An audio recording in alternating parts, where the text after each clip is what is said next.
autoinmune. Y la enfermedad reumática, la reumatología, no podía escapar de ello, ¿no? Y sobre todo de una enfermedad reumatológica de carácter sistémico. Me refiero al lupus eritematoso sistémico y que tiene naturalmente el componente de la nefritis lúpica.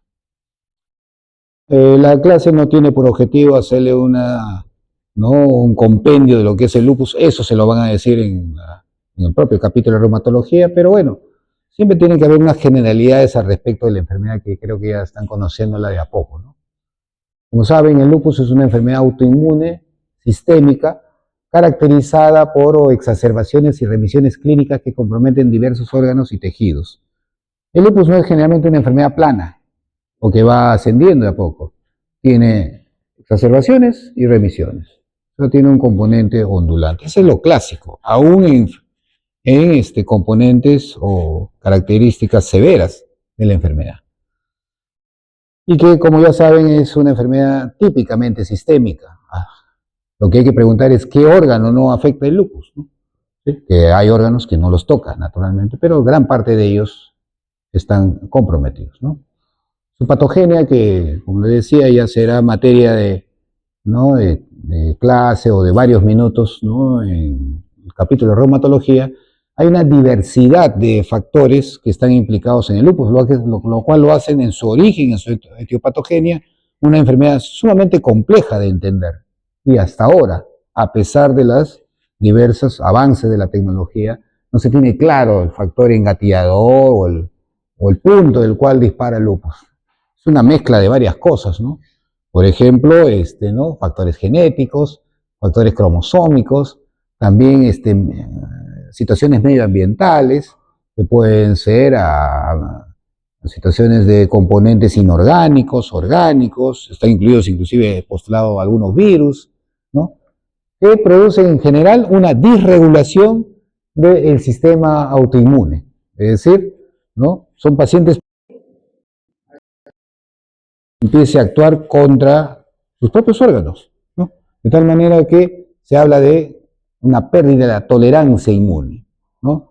Todos nosotros, bueno, se supone, ¿no? Individuos normales, ¿no? Nuestro sistema inmunológico tiene una determinada tolerancia y aceptación a los órganos y por tanto no los agrede.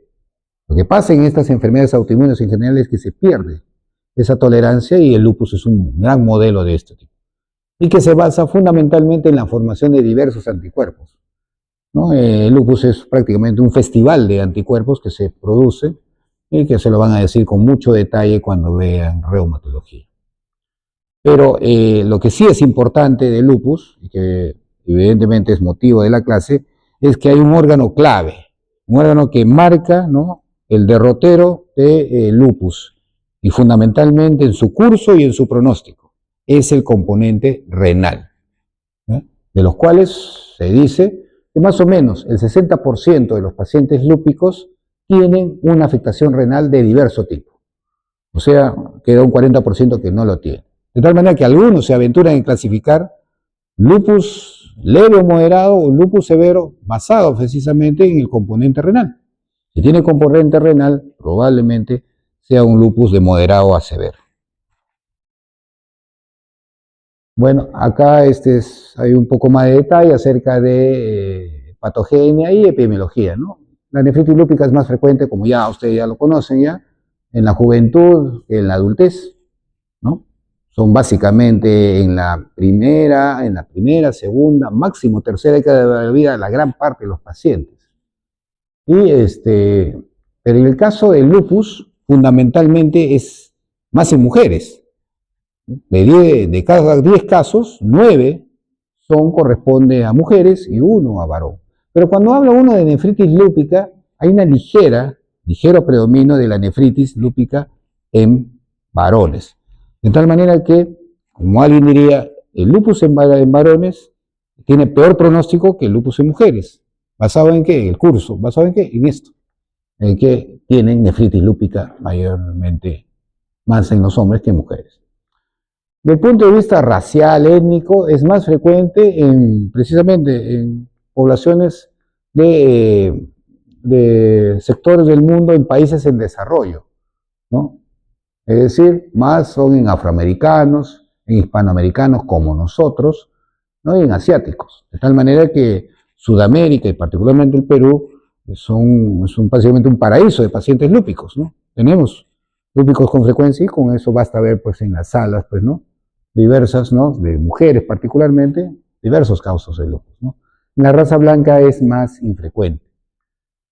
Con respecto a la patogenia, y de ahí viene un poco la dificultad en entender a la enfermedad, es de carácter poligénico. Se dice que más de 100 genes están implicados, ¿no? En mayor o menor medida al desarrollo, aparición y desarrollo de un lupus, ¿no? Y sobre todo en la nefritis lúpica, ¿no? Particularmente se han abocado, y los últimos estudios hacen hincapié en eso, en tratar de buscar el famoso gen APOL1, el cual ya lo conversamos cuando hablamos de enfermedad renal crónica, que es un gen que prácticamente está en la población, en algún porcentaje de la población, y que marca el desarrollo de una enfermedad renal, independiente si es de lupus o no. Entonces, los lúpicos con gen APOL1 casi también podrían ser sugerentes de desarrollar componente renal y particularmente renal crónico. Hablábamos de factores ambientales, ¿no? Medicamentos, hay una serie de medicamentos que producen lupus medicamentoso, ¿no? La luz ultravioleta, de ahí surge el famoso, ¿no? Exposición, la fotosensibilidad, uno de los criterios diagnósticos del lupus, infecciones, inclusive en esta época se está hablando mucho, estudiando mucho acerca de la disbiosis intestinal, es decir, la alteración en la flora intestinal y la consecuente aparición, ¿no? En algún momento de la vida del lupus en determinadas poblaciones. Y la progresión de enfermedad renal crónica, que ya lo hemos visto, está marcada por este gen, APOL1, ¿no? Y lo que sucede es una activación, esto es mucho más, esto es un párrafo simple, porque hay capítulos enteros sobre la inmunopatología del lupus.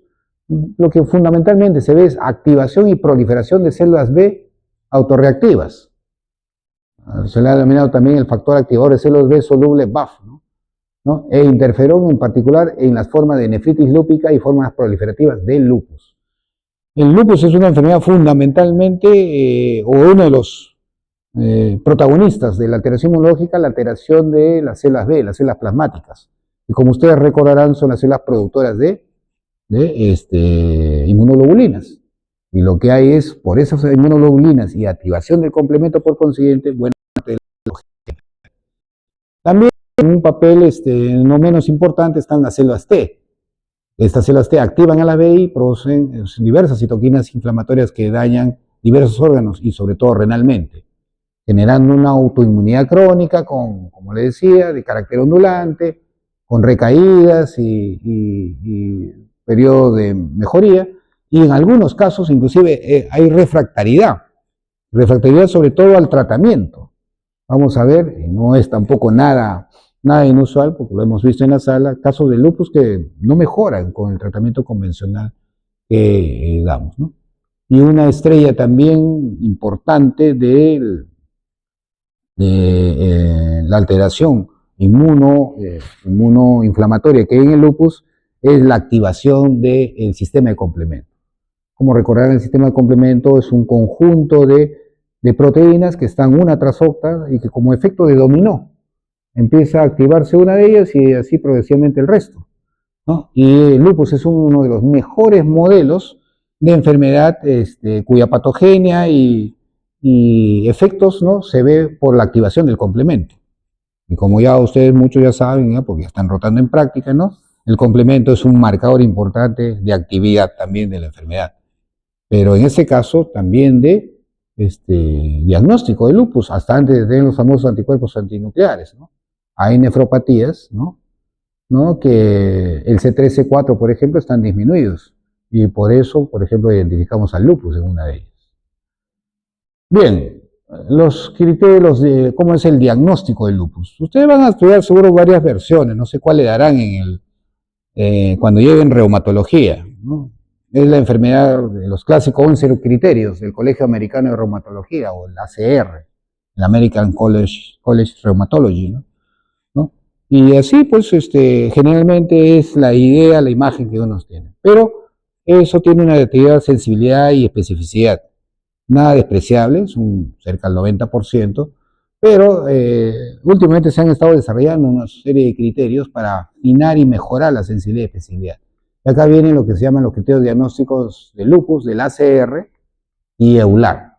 ACR es el Colegio Americano de Reumatología y el otro es, ¿no?, el Grupo Europeo de Lucha contra el Reumatismo.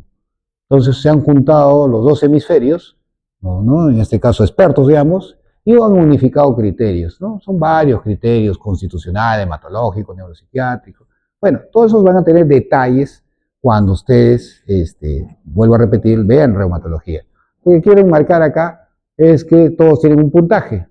Y se dice, ¿no?, como dice al pie del slide, con un score de 10 más los anticuerpos antinucleares, que es el criterio de entrada, es difícil plantear un lupus sin ANA positivo. Tiene que tener ANA positivo pacientes. Si es 1 más de 80, ¿no?, tiene ANA positivo y tiene componente renal, el componente renal da 10 puntos, ¿no? En contraparte a lo que decían los criterios tradicionales del Colegio Americano de Reumatología, que eran 4 criterios, y de los cuales uno tiene que ser el ANA para hacer el diagnóstico de lupus, acá inclusive solamente con el criterio renal más el ANA es lupus, pese a no tener nada de esto. Eso es para pintarles, ¿no?, graficarles la importancia del componente renal, ¿no? Pero cuando hay ANA positivo, con eso, solo eso y nada más que eso, diagnosticar lupus. Bien, con respecto a la clínica de la nefritis lúpica, ¿no? Bueno, la clínica de la nefritis lúpica es sumamente variable, desde lo casi nada, revelable solo por, a veces examen de laboratorio, hasta las formas más severas de lupus, que inclusive pueden cronificar y hacer inútil, desfuncionalizar a un paciente renalmente, ¿no?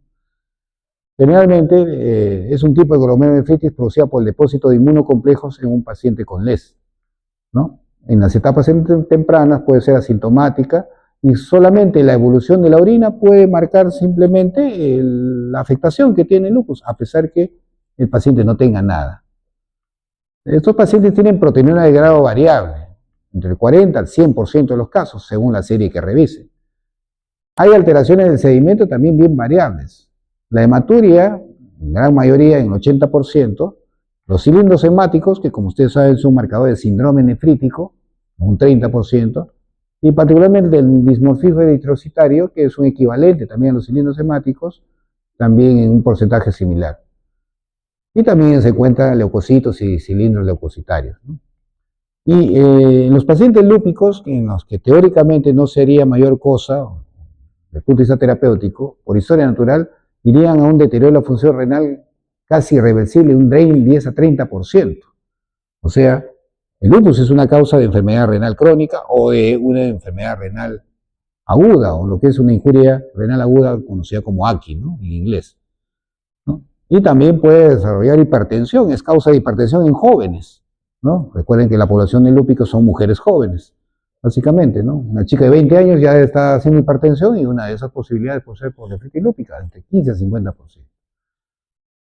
Bien, debido a esa importancia del riñón en el lupus, la pregunta clásica es, entonces habría que hacerle biopsia a todos los pacientes lúpicas, ¿no? Y la respuesta es biopsia renal, ¿no? Biopsia renal solamente a los pacientes que presentan el criterio renal. ¿Y cuál es el criterio renal? Una proteinuria mayor de 0.5 gramos en orina 24 horas, o lo que es lo mismo, el cociente proteína-creatinina en orina de 0.5 gramos sobre gramo de creatinina, o que tengan un sedimento que los profesores antiguos le llamaban sedimento telescopado, un sedimento activo, es decir, que haya hematuria, leucocituria o cilindruria, o que también haya un deterioro inexplicable de la función renal, ¿no? Un paciente con dolores articulares, que la creatinina empiece a trepar, también puede ser un equivalente. Entonces, cualquiera de esos son criterios para hacer la biopsia en el paciente lúpico, ¿no? Biopsia renal. La biopsia tiene varias cualidades, varias importancias. Uno, es diagnóstico. Bueno, pero ustedes me dirán, pero doctor, ya con el ANA positivo y de repente marcadores clínicos de la enfermedad ya está hecho el diagnóstico. A veces eso no es así. A veces hay situaciones que se superponen con otras enfermedades. Entonces, para determinar si esa nefritis es lúpica, pues, ¿no? En un lupus hay que hacer biopsia. Segundo, la otra es ver la actividad. Hay marcadores de actividad, ¿no?, propios que se pueden ver en la biopsia renal. Para ver si hay índice de cronicidad. Vamos a ver si el lupus ya tiene también alguna afectación crónica, lo cual, como ustedes comprenderán, marcará el pronóstico del paciente. Y también en la parte de la terapia, ¿no? ¿Por qué? Porque como vamos a ver, una nefritis lúpica de tipo 2 no se trata igual que una nefritis lúpica de tipo 4 o de tipo 6. O sea, para ser más finos en el tratamiento de un paciente con nefritis lúpica, tiene que tener una biopsia para ver en qué grado está y según eso, como vamos a ver, puntualizar el tratamiento. Y el otro es diagnóstico diferencial en un problema renal en un paciente lúpico. ¿Todo problema renal en un paciente lúpico es por nefritis lúpica? No. Puede ser lo que se llama una podocitopatía lúpica, que no está, por ejemplo, y este término de podocitopatía es de los últimos 10 años, ¿no? Debido al advenimiento y sobre todo ya a la popularización de la microscopía electrónica. Hay que ver si es alteración de podocitos, y eso no está en ninguno de los clásicos grados o tipos de nefritis lúpica, como vamos a ver en breve. Y también algunos pacientes con lúpicos hacen una microangiopatía trombótica. Ustedes van a entender mucho este fenómeno cuando hagan hematología, las anemias microangiopáticas. Le van a hablar cuando hablen la clase de anemia hemolítica. Ahí le van a hablar de la púrpura trombótica trombocitopénica, del SHU, del síndrome anémico hemolítico, del HELP, ¿no? Entonces todos esos se caracterizan por anemia microangiopática, que tranquilamente puede ser vista en pacientes lúpicos y no necesariamente ser el problema renal en paciente lúpico por un problema de nefritis lúpica, sino puede ser por esto. Bueno, ¿y eso qué tiene que ver, doctor? ¿Hay alguna implicancia en ello? Por supuesto que sí. El tratamiento de una microangiopatía trombótica renal en un lupus es distinto al tratamiento de una nefritis lúpica. Por todas estas razones, debería siempre hacerse una biopsia renal bajo los criterios que hemos indicado, ¿no? Bueno, ¿y cuáles son esos marcadores, ¿no? Y si se podría hacer alguna aproximación diagnóstica inmunológica en la nefritis lúpica. Sí, por supuesto que sí. Los anticuerpos anti-DNA, que son uno de los criterios diagnósticos del lupus, ¿no?, donde tiene alta especificidad, no tanto sensibilidad, sino especificidad, ¿no? Y los anticuerpos antimoléculas de complemento, C1Q, si están presentes uno de esos dos, ¿no?, generalmente tienen una correlación con la biopsia. Son proliferativos, están presentes en las nefritis proliferativas de lupus. La nefritis proliferativa de lupus son dos, la 3 y la 4. Y predicen incluso las recidivas. Que una nefritis lúpica sea anti-DNA positivo, ¿no?, va a hacer que sea un lupus no fácil de manejar. Va a parar recayendo nomás con problemas continuos. Además, tradicionalmente lo que nosotros testeamos en las salas es el C3C4, los complementos C3C4. Son marcadores clásicos para el diagnóstico y sobre todo siempre hemos crecido, hablo académicamente, ¿no?, con la idea de que esos marcan la actividad. En alguna medida puede tener razón, pero últimamente se ha establecido que su correlación con la actividad del nefritis lúpica no es muy exacta. No es tan exacta como el C1Q y el anti-DNA. Pero también no dejan de tener utilidad como marcadores y como orientación diagnóstica, ¿no? Bien, les hablaba entonces de los tipos de nefritis lúpicas, ¿no?, que hay, ¿no? Entonces, según, ¿no?, la Organización Mundial de la Salud, que es una clasificación que tiene ya casi 40 años, ¿no?, y que más o menos se mantiene con algunos matices, hablaba pues que la nefritis lúpica, del punto de vista de la biopsia, de la histología, se dividía hasta en 6, ¿no?, que no está acá, pero la sexta corresponde a la enfermedad renal crónica. La tipo 1, que fundamentalmente es depósito de complejos inmunes, ¿no? La tipo 2, muy parecido también, complejos inmunes en el mesangio, pero ya con más hipercelularidad mesangial, por eso que a estas típicamente se le llaman, ¿no?, glomerulonefritis mesangial o tipo 2 en el lupus. La 3 son proliferativas, ¿no? ¿Por qué? Porque hablan de hipercelularidad endo y extracapilar, con depósitos de complejos inmunes subendoteliales. Y estas proliferativas pueden ser la 3 o la tipo 4. La 3 es la glomerulonefritis proliferativa focal y la tipo 4 es la glomerulonefritis proliferativa difusa. ¿Qué hace puntualiza que sea focal o sea difusa? Si es menos del 50% de los glómerulos afectados, es focal. Si es más del 50%, ¿no?, de los glómerulos afectados, es difusa. Y la 5 es la membranosa. ¿Por qué? Porque hace alusión al engrosamiento de la membrana basal con presencia de espículas y complejos inmunes a ese nivel. Acá en esta columna habla acerca de cuál es el riesgo de ir a enfermedad renal crónica. Como pueden ver, es muy bajo en la 1-2, ¿no? Regular, no tanto en la membranosa. La que tiene particularmente peligro de ir a las formas crónicas, si no se hace ningún tratamiento, es la 3 y sobre todo la 4. De cada 4 pacientes con glomerulopatía proliferativa, ¿no?, uno de esos 4 va a enfermedad renal crónica definitivamente. Bueno, y estas nefritis lúpicas en estos tipos o clases, ¿tienen características clínicas? Sí, hay características clínicas. La tipo 1 pasa como normal, ¿no? Paciente asintomático, la creatinina, la urea están bien, por ahí podría haber una proteinuria o no, en fin. La tipo 2 también es parecida a la tipo 1. También puede parecer como normal, podría haber un poquito más de proteinuria evidente y una microhematuria o macrohematuria. La 3 y 4, que ya hemos dicho son proliferativas, la 3, la proteinuria evidentemente es más evidente, más manifiesta que las anteriores, pero no llegan generalmente al síndrome nefrótico. Hay evidencias en la alteración del sedimento urinario, hay microhematuria y cilindros hemáticos, pero con disminución del filtrado glomerular e hipertensión ocasional. Puede haber en algunos casos ya compromiso de la depuración de creatinina y a veces hipertensión. La tipo 4 sí puede producir toda la clínica clásica vista en nefrología. Puede haber proteinuria variable, hematuria, alteración de sedimento, todos los casos, ¿no? Buena parte de ellos importante hacen síndrome nefrótico, ¿no?, y hematuria macroscópica o microscópica, o sea, puede inclusive convivir síndrome nefrótico con nefrítico en este tipo, en el 4. Y hay definitivamente la que más deteriora funcionalmente renal de todos los tipos, ¿no? En una proporción significativa, importante de casos, si uno no hace nada. La regla también es que hay hipertensión arterial en todos, y algunos evidentemente van a la insuficiencia renal primero aguda y después crónica.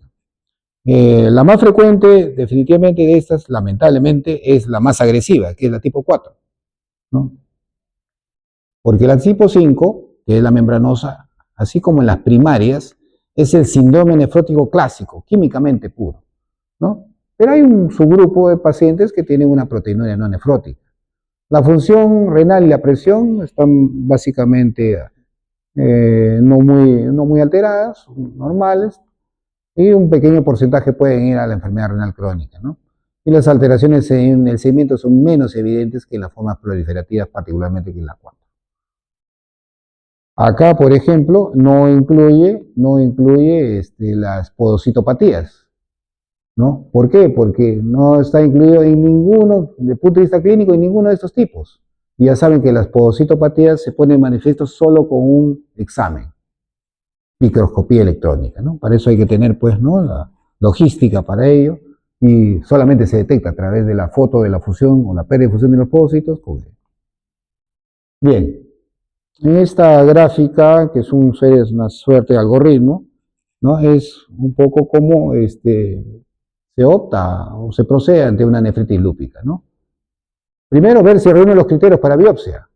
Ya lo hemos dicho y lo podemos volver a repetir. Proteinuria más de 500 miligramos al día, un sedimento urinario alterado, con presencia de glóbulos rojos dismórficos o cilindros hemáticos o cilindros leucocitarios, ¿no?, combinado con diverso grado de proteinuria o disminución de la función renal atribuida al es decir, la elevación de urea y creatinina.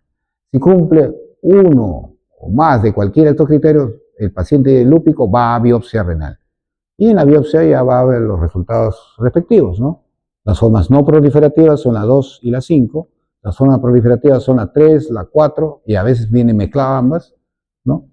Y evidentemente, ya acá con un adelanto de ello, ¿no? Las no proliferativas van con medidas protectoras del riñón y alguna que otra medida de inmunosupresión extrarrenal.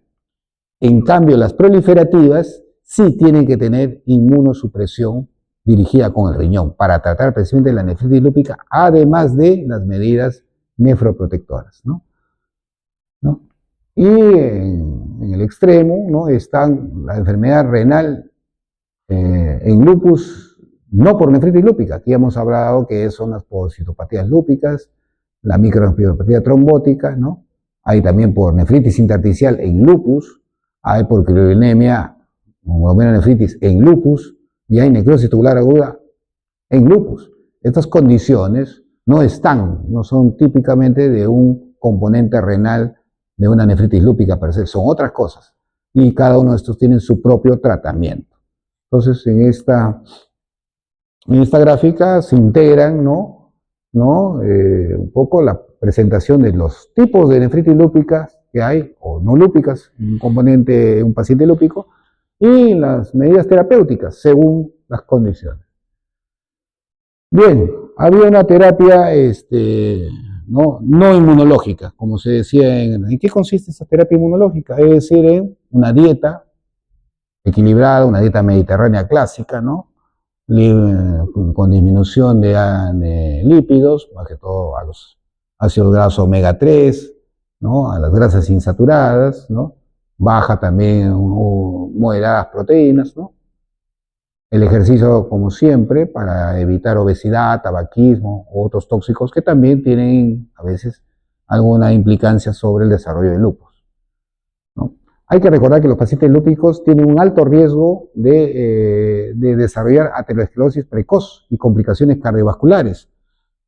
Como un profesor nos decía, si ustedes vieran las arterias en una joven de 22 años, una joven con lupus y con nefritis lúpica, parecen las arterias de una señora de 60 o 70 años. ¿Y esto producido por qué? Por los diversos disparadores inmunológicos que hacen que el efecto aterogénico vascular se desarrolle muy precozmente en una joven. Y encima se le da corticoides que también produce un desbalance, ¿no?, en el metabolismo de los lípidos, más aún peor. Por tanto, el control de la presión arterial y la dislipidemia, ya de acá uno saca que hay que darle estatinas a estos pacientes, doctor. Sí, habrá que darle estatinas probablemente. Frecuente en pacientes que son nefritis lúpicas, son importantes para prevenir eventos cardiovasculares. Y otra de las cosas que ya también debe ir quedando en ustedes es utilizar antiproteinúricos en los pacientes que necesitan, ¿no? Sobre todo aquellos pacientes que tienen proteinuria del rango de microalbuminuria hacia arriba. O sea, por encima de 30 a 300 miligramos hacia arriba, 500 miligramos, ni hablar del gramo en 24 horas o más. Todos esos pacientes ameritan darle inhibidores CK o bloqueadores de angiotensina 2 por su efecto per se antiproteinúrico. Bueno, esa es la terapia no inmunosupresora, ¿no?, nefroprotectiva, como le llaman, ¿no?, los expertos. Pero por otra parte, los lúpicos tienen terapia inmunosupresora, hablando de nefritis lúpica. Los corticoides son, ni hablar, los elementos o los actores fundamentales en el tratamiento farmacológico de la etapa aguda, ¿no? Yo me imagino un lupus cuando veo a una paciente lúpica con hipertensión, con proteinuria, con urea creatinina elevada, es como si tuviera un incendio en sus diversos órganos, y particularmente a nivel renal. Entonces, me imagino que estuviera como incendiándose el riñón.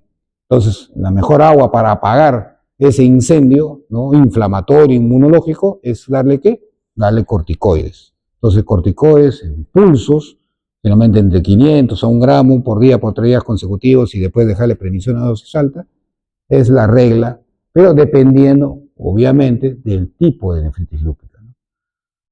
Bueno, ese es el que tiene que hacer el efecto bomberil, el efecto agudo de inducción, de atacar, ¿no?, el incendio que hay, ¿no?, en el paciente lúpico a nivel renal.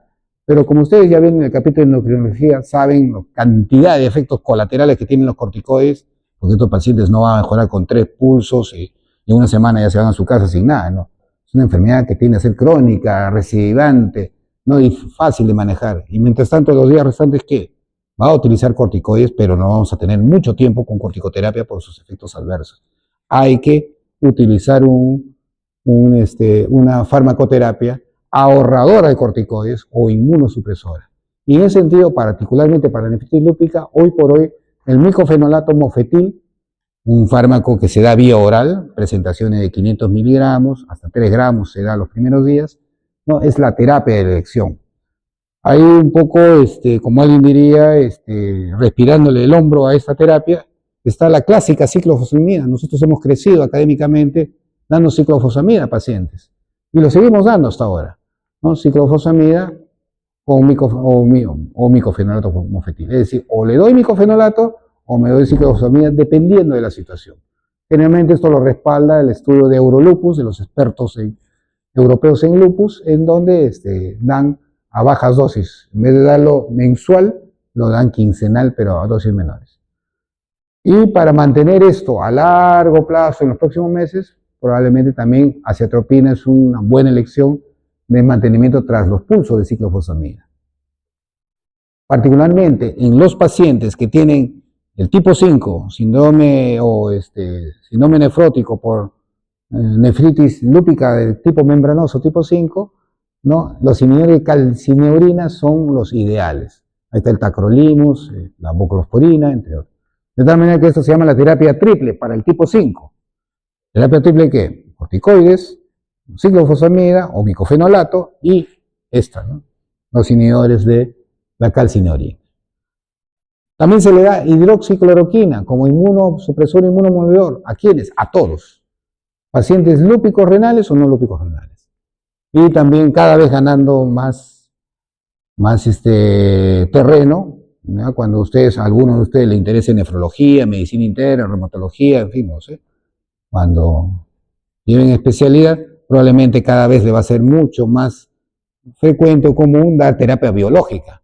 Y ahí está el rituximab y el belimumab como tratamientos que probablemente ganen protagonismo, ¿no? Inclusive por encima del micofenolato ciclofosfamida. Bueno, es simplemente un comentario, ¿no?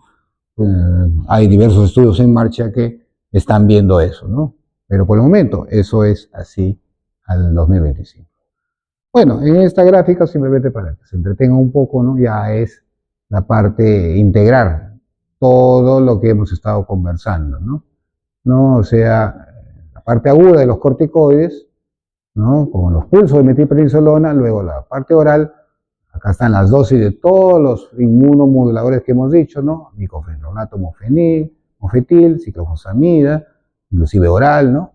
Y de ahí va siguiendo según los ritmos, si mejora, empeora. Bueno, simplemente lo pongo para que lo conozcan. No necesitan esto, esta es la única diapo que no se estudian para el examen, ¿no? Porque esto es para manejo ya de residente, pero se los pongo a consideración para que vayan viendo cómo es la enfermedad. Eso es con respecto a nefritis lúpica. Otro grupo de enfermedades autoinmunes son, como ustedes ya también conocen, las vasculitis ANCA, ¿no?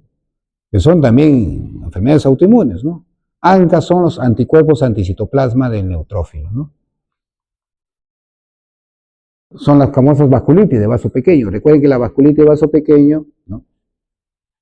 Son de dos tipos. O son vasculitis de vaso pequeño en legado blanca o no ANCA, ¿no? En este caso, al ANCA, ¿no? Es el factor más importante predictor de mortalidad en este tipo de vasculitis, como en el lupus.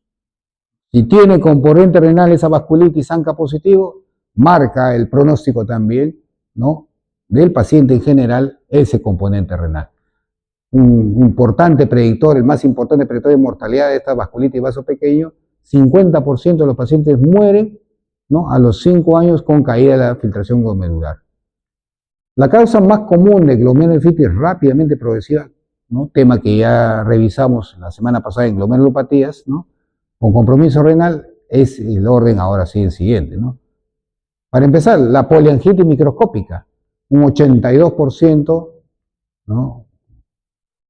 Del cuadro clínico tiene o se presenta como glomerulonefritis rápidamente progresiva. en el granulomatosis de Wegener, o ahora granulomatosis con poliangiitis, un 58%, es decir, la mitad de los pacientes con esa vasculitis, ¿no?, se presentan como glomerulonephritis rápidamente progresiva.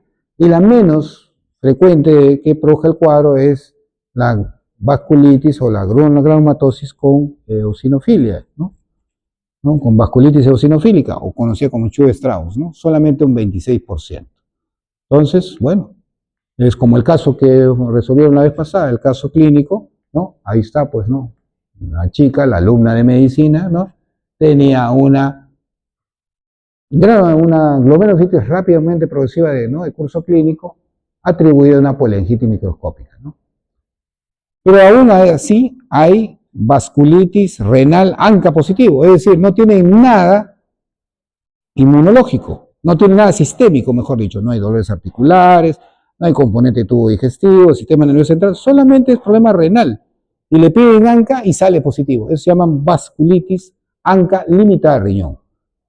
En un 75% se ven al famoso ANCA MPO, o sea, al ANCA P, ¿no? Y un 25% son ANCA C o el ANCA desarrollado por etanol. Bien, en esta imagen, que es lo que se ve en la anatomopatología, acá pueden ver, ¿no?, casi un glomérulo totalmente lleno de células, muchas de ellas en media luna, en creciente. Eso es lo que se ve en la biopsia de los pacientes, por eso es que se llaman hipercelulares, porque, ¿no?, empiezan a ver en el mesangio proliferación de estas células en media luna, ¿no? Y cuando se le hace la inmunohistoquímica, bueno, uno dice, doctor, pero ahí no se ve bien, no pinta nada. Efectivamente. Por eso se llaman vasculitis pausinmunes, porque el punto de vista inmunológico, esto que debe ser un verde brillante, es un verde tenue, porque las inmunoglobulinas y el complemento no pintan a la inmunofluorescencia. Entonces dan este verde opaco a la inmunofluorescencia, distinto, por ejemplo, al de una nefritis lúpica, donde sí es más llamativo, es importante. Bueno, continuando sobre esta vasculitis de vaso pequeño, ¿no? Como hemos dicho, la rápidamente progresiva es prácticamente una de las formas renales más importantes. Puede haber proteinurias no nefróticas, hematuria microscópica, casi la regla. El paciente de saque tiene edema, hipertensión, y lo que casi es la regla es la declinación de la función renal en días a pocos meses. Es un típico AQI, es una típica injuria renal aguda, este tipo de rápidamente progresiva, ¿no? Y cuando, ya como hemos conversado, ¿no?, se somete a la patología, se ve las células en creciente, las medialunas necrotizantes, pausinmunes en micropía óptica y con necrosis fibrinoide segmentaria y presencia de medialunas, mientras que la inmunofluorescencia tiñe poco o nada a anticuerpos y complementos, por eso es pausi. Otro grupo minoritario de pacientes con vasculitis de vaso pequeño de componente renal, ANCA, son glomerulonefritis indolentes. Es decir, a veces sale en un chequeo una hematuria microscópica, ¿no? La urea creatinina va declinando lentamente, ¿no? Eso más o menos no es como una rápidamente producida, se comporta como una lenta, por eso se llaman indolentes. Es casi exclusivo al ANCA asociado al MPO, o es el ANCA-P, perinuclear, ¿no? Y que por lo general no soslayen a esa glomerulonefritis indolente, porque así calladito va cronificando el riñón, va haciendo que el riñón tensiosamente disfuncional. Cuando no tienen que el paciente enterado, o sea, está siendo clínicamente evidente, es más peligrosa también silenciosamente la alteración de la función renal. Y también hay a veces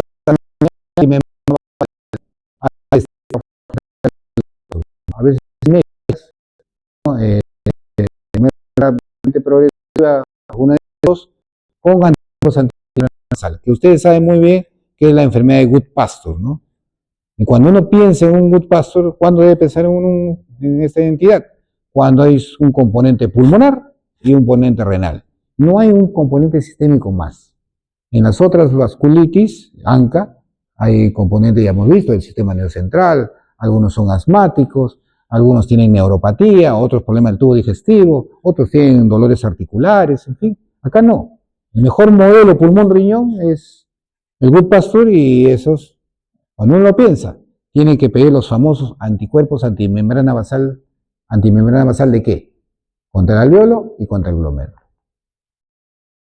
Entonces, sumarizando el diagnóstico de las vasculitis ANCA con componente renal, un cuadro clínico evocador, fundamentalmente rápidamente progresivo, y se le pide IFI para ver que evidentemente sea pausa inmune, ¿no? Luego, o puede ir simultáneo, generalmente lo hacemos así. Nosotros pedimos, pensando en una vasculitis de vaso pequeño, vamos pidiendo los famosos anticuerpos ANCA bajo la técnica de ELISA, lo cual va a resultar anticuerpo MPO o anti-ANCA-P o PR3, que es el ANCA-C o citoplasmático. El P es el perinuclear.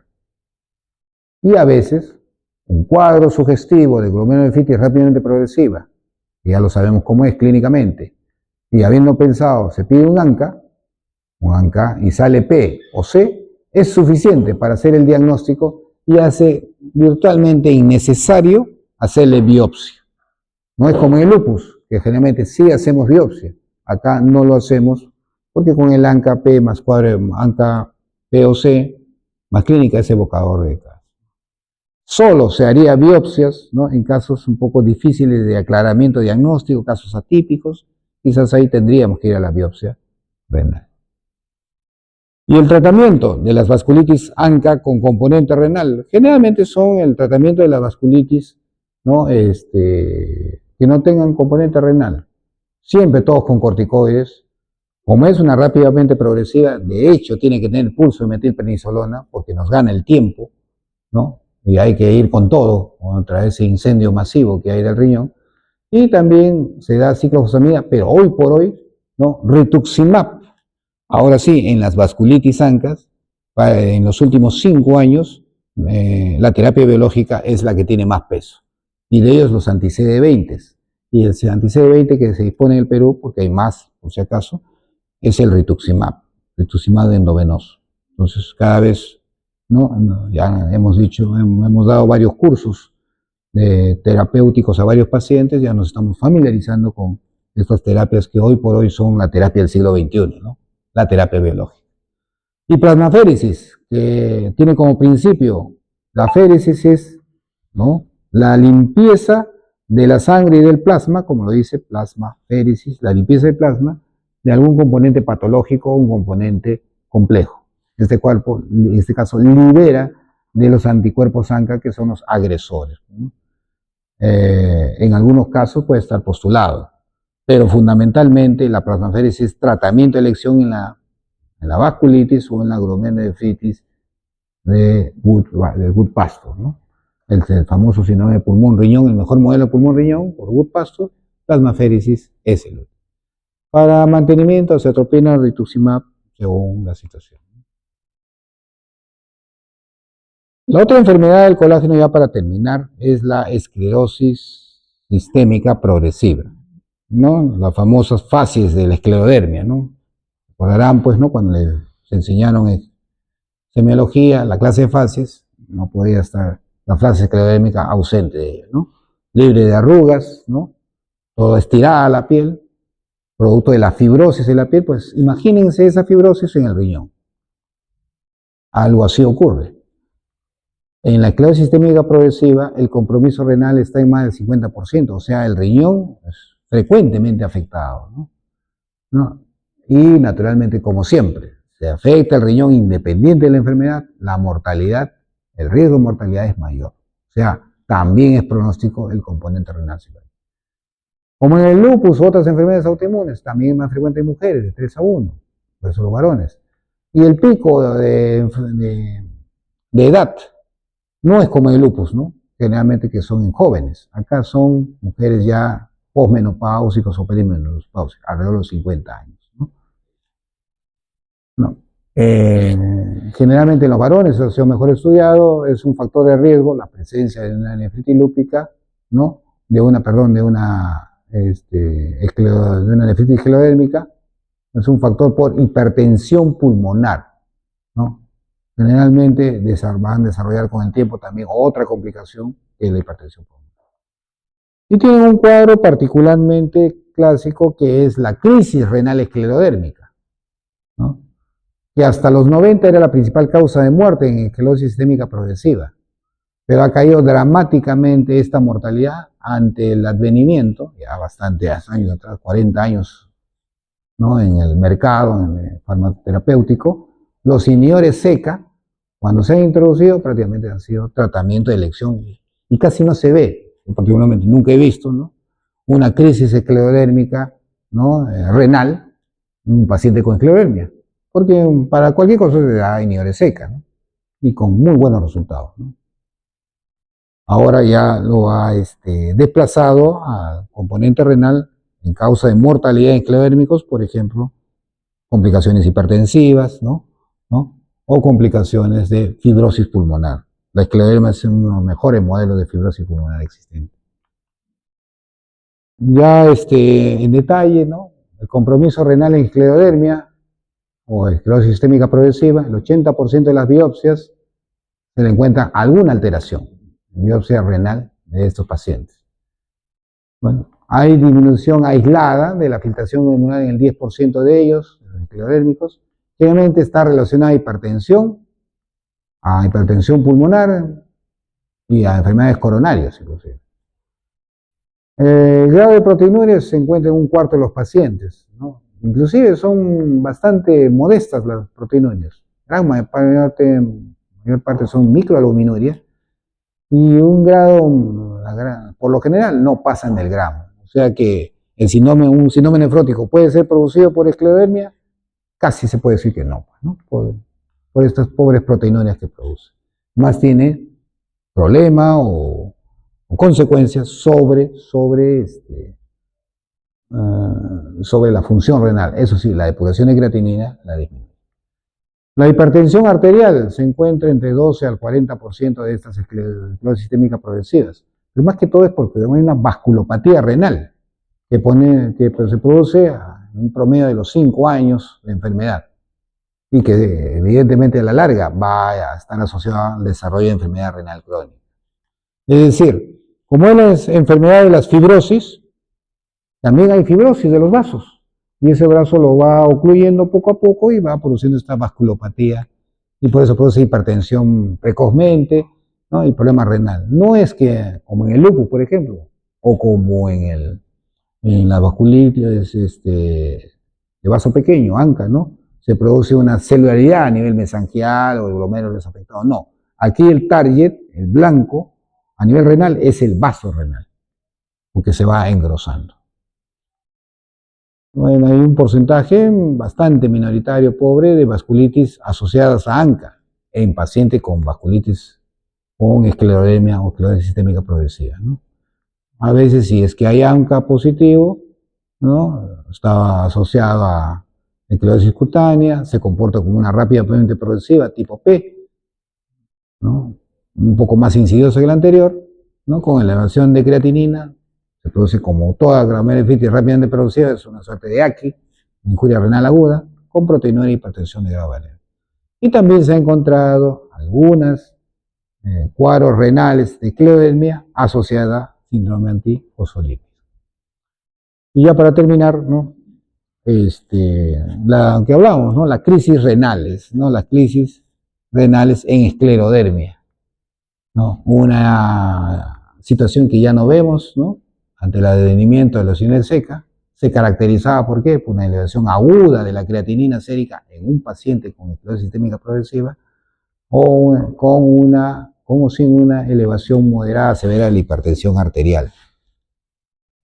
Es relativamente precoz, se ven durante los 5 primeros años de desarrollo de la esclerosis sistémica progresiva, está relacionado con los anticuerpos, RNA polimerasa y a corticoides dosis altas.